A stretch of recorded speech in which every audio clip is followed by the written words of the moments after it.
Hi, welcome to Laura's Fundora. Today I'm going to show you how I made these mermaid pants. So first I drew it out and showed my daughter and she's like, yes, totally yes. So I got some pants of hers that fit her just right, and I'm going to take the pattern off of it.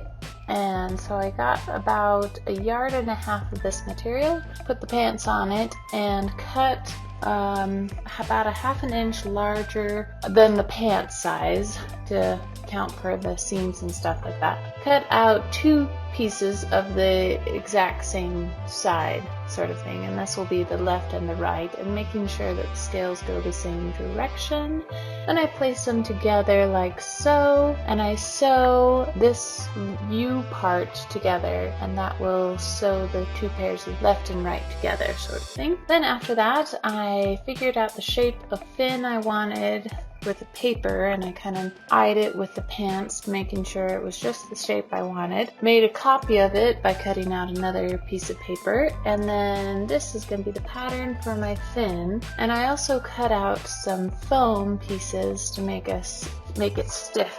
You could use some batting, but I wanted to make it pretty stiff looking so it would stick out like a flipper sort of thing.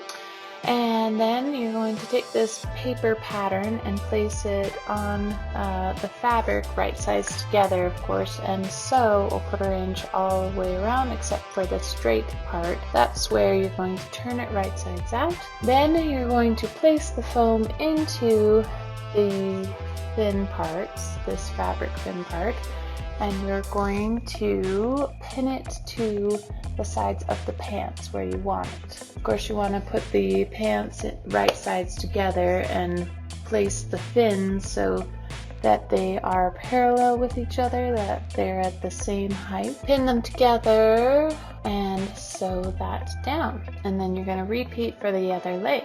Now once you do this, you're going to hem the bottom parts of the legs, get some elastic, and insert some elastic to the top part of the pants, and voila, you're done. Sew on snaps. So I sewed sew on snaps to the tips of the fins, and they wrapped around to the pant part where it would lay flat, and sewed the other part of the snap. So she could either have just regular pants or unclip them, and voila, mermaid pants. Hey, thanks for watching this video, and stay tuned for more Halloween costume making videos since it is the season coming up. And thanks for watching. Please subscribe for more.